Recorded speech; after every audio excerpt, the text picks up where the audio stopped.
एक बार एक इंसान अपनी जिंदगी से बहुत परेशान था। वह हर समय अपने आप को कोसता रहता था कि क्या जिंदगी मिली है मुझे, क्या जीवन है। हर परेशानी मेरे साथ ही है, हर दुख मुझे ही आकर घेरता है, हर झंझट मेरे ही सर पड़ती है। एक दिन इसी तरह अपने आप को बैठा हुआ कोस रहा था कि क्या नसीब है मेरा, क्या किस्मत है मेरी, क्या जिंदगी है मेरी, कि तभी अचानक एक बाज अपने शिकार को पंजों में दबाए हुए एक पेड़ पर आकर बैठ जाता है और वहीं पर अपने उस शिकार को खाने लग जाता है। यह परेशान आदमी जब उस बाज को देखता है तो कहने लगता है कि क्या जिंदगी है इसकी, क्या जीवन जी रहा है मजे का। ना इसे खाने की चिंता, ना पीने की, ना पहनने की, और ना ही परिवार की फिक्र करता है। और मस्त खुली हवाओं में कभी इधर घूमता है, कभी उधर घूमता है, सारे दिन आसमान में उड़ता रहता है। असल जिंदगी तो यही है, जीवन तो यह जी रहा है। और फिर वह आसमान की तरफ देखकर जोर जोर से चिल्लाता है कि काश मैं भी एक बाज होता तो मुझे भी कोई दुख ना होता, मुझे भी कोई परेशानी ना होती। काश मैं भी एक बाज होता। जब वह 2 से 3 बार जोर जोर से चिल्लाता है कि काश मैं भी एक बाज होता तो मुझे भी कोई दुख ना होता, मुझे भी कोई परेशानी ना होती, तो अचानक आसमान में बिजली कड़कने लग जाती है और आसमान से आवाज आती है कि हे इंसान, क्या यह हमने सच सुना कि तू हमारी दी हुई जिंदगी से परेशान है और तू एक बाज बनना चाहता है। तो इस आकाशवाणी को सुनकर यह इंसान हैरान रह जाता है और आसमान की तरफ देखकर कहता है कि हां, मैं सच में अपनी इस जिंदगी से बहुत परेशान हूं, क्योंकि हर परेशानी मेरे साथ ही है, हर दुख मुझे ही है, हर तकलीफ मेरे ही साथ है। तो आसमान से फिर आवाज आती है कि हे इंसान, एक बार फिर सोच ले, हमने तुझे बड़ी प्यारी जिंदगी दी है, लेकिन अगर फिर भी तू चाहता है कि हम तुझे बाज बना दें, तो हम तुझे बाज बना देंगे। लेकिन अगर एक बार हमने तुझे बाज बना दिया, तो फिर हम तुझे बाज से इंसान दोबारा नहीं बनाएंगे। तो यह आदमी तुरंत जवाब देता है कि मैंने अच्छी तरह से सोच लिया है कि मुझे बाज ही बनना है। और एक बार बाज बनने के बाद मैं दोबारा कभी नहीं कहूंगा कि मुझे इंसान बनना है। तभी ऊपर से आवाज आती है कि जैसी तुम्हारी इच्छा, और वह इंसान बाज बन जाता है।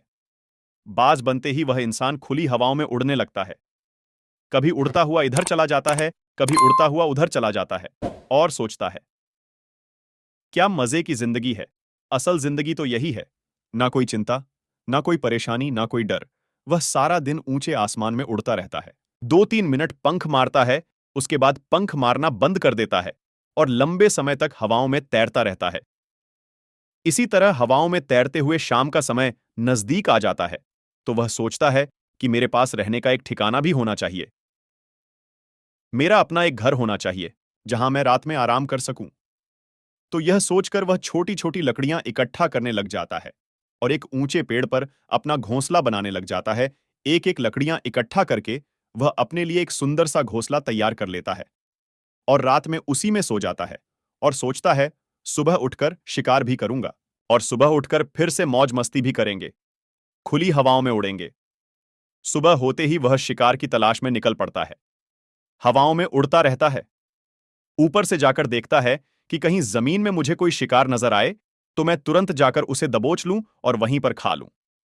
लेकिन उसे कोई शिकार नजर नहीं आता। काफी समय बीत जाता है, वह लगातार ऊंचाई से शिकार को ढूंढता रहता है, लेकिन उसे कोई शिकार नहीं मिलता।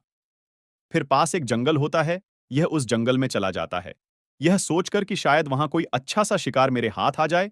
यह जंगल के ऊपर उड़कर शिकार को ढूंढता रहता है, जंगल के अंदर जाकर भी शिकार को ढूंढता है, लेकिन इसे वहां भी कोई शिकार नहीं मिलता।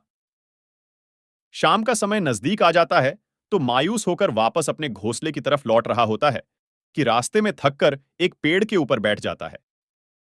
जब यह उस पेड़ के ऊपर बैठा होता है, तो उसकी नजर एक बीमार चिड़िया पर पड़ती है। यह तुरंत जाकर उसे दबोच लेता है, उसके पंख निकालकर अलग कर देता है और उसे खा जाता है। उस चिड़िया को खाने के बाद वह अपने घोंसले की तरफ उड़ जाता है और रास्ते में सोचता है कि चलो बीमार चिड़िया ही सही, लेकिन कुछ तो खाने को मिला। वह अपने घोंसले पर पहुंचकर आराम करने लगता है और सोचता है, सुबह एक अच्छा सा शिकार पकड़ूंगा और अपनी भूख मिटा लूंगा। जैसे ही सुबह का प्रकाश होता है, यह निकल पड़ता है अपने शिकार की तलाश में। हवा में उड़ता रहता है, लेकिन आज फिर कोई शिकार इसके हाथ नहीं आता। काफी समय बीत जाता है, यह ऊंचाइयों पर जाकर अपनी तेज नजरों से शिकार को ढूंढने की पूरी कोशिश करता है, लेकिन इसे कोई भी शिकार नजर नहीं आता।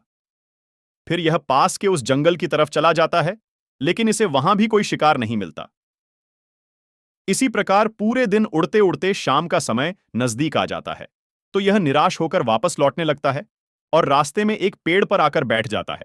सोचता है शायद आज फिर कोई बीमार चिड़िया मेरा इंतजार कर रही हो, लेकिन हर बार किस्मत मेहरबान थोड़ी होती है। आज इसे कोई बीमार चिड़िया नहीं मिलती। यह थक हार कर वापस अपने घोंसले की तरफ चल पड़ता है और घोंसले पर पहुंचकर भूखा प्यासा ही सो जाता है और सोचता है कल सुबह एक बड़ा सा शिकार पकड़ूंगा और आज की भूख भी मिटा लूंगा। यह रात को अपने घोंसले में सोया होता है, गहरी नींद में होता है कि तभी एक भयानक तूफान आता है। इस तूफान की हवा इतनी तेज होती है कि इसके घोंसले को उड़ाकर एक जगह फेंक देती है और उसे कहीं दूर दूसरी जगह फेंकती है। तो यह जहां पर गिरता है वहां नीचे एक नोकदार लकड़ी पड़ी होती है जो इसके पंजे में गड़ जाती है और इसे बुरी तरह घायल कर देती है। तूफान के रुकने के बाद बारिश शुरू हो जाती है। तेज बारिश होती रहती है, पर यह किसी तरह से पेड़ों के नीचे छुपकर बैठा रहता है। बड़ी मुश्किल से इसकी रात कटती है। जब सुबह होती है तो बारिश रुक जाती है। बारिश के रुकते ही चारों तरफ खुशियां छा जाती हैं। चारों तरफ हरियाली छा जाती है। नदियां और झरने तेजी से बहने लगते हैं। सब कुछ फिर पहले के जैसा हो जाता है। लेकिन यह बाज अब पहले के जैसा नहीं रहा। इसका पांव बुरी तरह घायल हो चुका है। इसके पंजे में जो लकड़ी लगी थी उसकी वजह से इसका पंजा बुरी तरह छत बिछत हो गया है। और मैं आपको बता दूं कि बाज का जो पंजा होता है वह उसके शिकार को पकड़ने के लिए सबसे जरूरी होता है, क्योंकि बाज अपने पंजों से ही अपने शिकार को पकड़ता है और फिर अपनी चोंच के माध्यम से नोच नोच कर खाता है। लेकिन अब इस बाज का पंजा बुरी तरह से घायल हो चुका था और वह पिछले 2 दिनों से भूखा भी था। यह शिकार की खोज में थोड़ा सा उड़ता है कि शायद फिर कहीं कोई बीमार चिड़िया इसे मिल जाए, लेकिन कहां बार बार कोई बीमार चिड़िया मिलने वाली थी। वह कुछ देर तक उड़ता है, लेकिन फिर भूख और दर्द के मारे थक कर एक पेड़ पर आकर बैठ जाता है।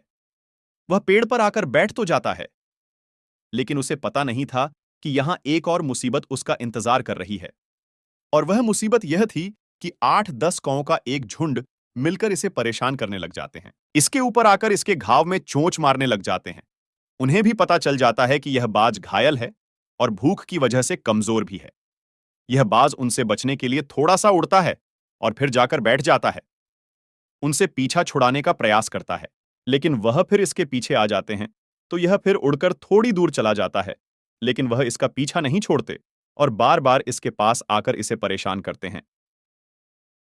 कौवे अक्सर बाज के साथ ऐसा करते हैं, लेकिन फिर बाज भी उनके साथ एक खेल खेलता है। जब कौवों का झुंड बाज को परेशान करता है और उनका पीछा नहीं छोड़ता, तो बाज हवा में सीधी उड़ान भरने लग जाता है।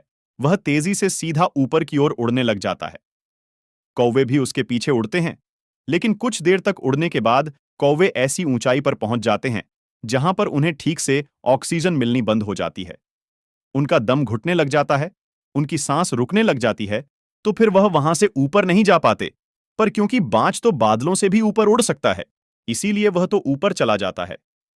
लेकिन कौवे वहां से ऊपर नहीं जा पाते और वो नीचे आने लगते हैं, तो इस तरीके से बाज उनसे अपना पीछा छुड़ा लेता है। लेकिन ऐसा करने के लिए, इतनी ऊंची उड़ान भरने के लिए, इस बाज के पास उतनी ताकत नहीं थी, क्योंकि यह भूखा भी था और घायल भी था। तो यह उड़ता और थोड़ी सी दूर जाकर बैठ जाता और कौवे फिर आकर इसे परेशान करने लग जाते। इसी तरह भूख और घायल हालत में एक दिन गुजर जाता है, दूसरा दिन गुजर जाता है, तीसरा दिन गुजर जाता है। लेकिन इस बाज की हालत में कोई सुधार नहीं हो रहा था। वह बद से बदतर होती जा रही थी।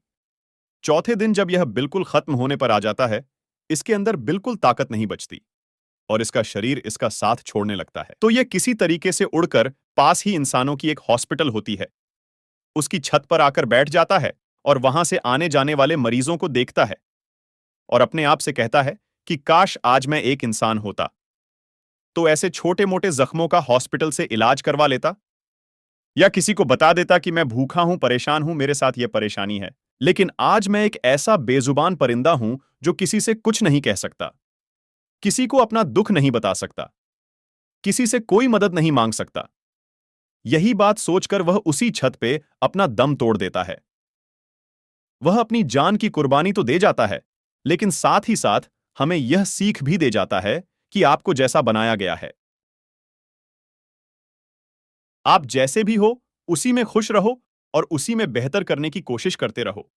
ना कि इस बात से परेशान रहो कि काश मैं ऐसा होता, काश मैं वैसा होता, काश मैं यह बन जाऊं। आपको जैसा भी बनाया गया है, आप उसी में अपना सर्वश्रेष्ठ करने का प्रयास करते रहो।